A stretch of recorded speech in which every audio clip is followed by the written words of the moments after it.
ለሴፉ ፋንታውን የተሰራ ሐውልት ግን በዚህን ደረጃ ሊቀለድበት የሚገባ ሐውልት ነው? በእውቀቱ ስዩም ሴፉ ብለው ኤርሚያስ አመልጋን ሰጡት አለ። አሌክስ አብርሃም ደግሞ ጭራሽ አፈወርቅ ተክሌን ነው የሚመስለው አለ። አፈወርቅ ተክሌ ማለት እኮ ጎፈሪ ነው።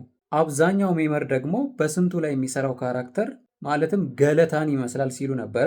እኔ ግን በመጀመሪያ ደረጃ ሐውልቱን ሳይ የምር በጣም ነው የደነቀኝ። ምክንያቱም በዚህን ደረጃ የሚመሳሰል ሐውልት ኢትዮጵያ ውስጥ ማግኘት በጣም ከባድ ስለሆነ። ለማንኛውም እስቲ የሴፉን ፎቶና የተሰራውን ሐውልት አንድ ላይ ፎቶ ተነስተው ነበረ። እሱን ተመልከቱ እስቲ።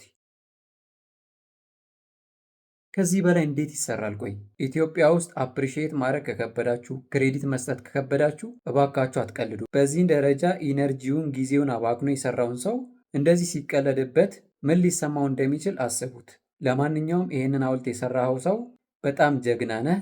ሐውልት ማለት ወረቀት ላይ የሚሳል ስዕል ወይንም ደግሞ በኮምፒውተር ፕሪንት የሚደረግ ስዕል አይደለም። በጭቃም ይሁን በብረትም ይሁን በተለያየ ቁሳቁስ በእጃቸው ቅርጽ እያወጡ የሚሰሩት በጣም ከባድ ስራ ነውና ይሄ ስራ በጣም ሊደነቅ የሚገባ ነው።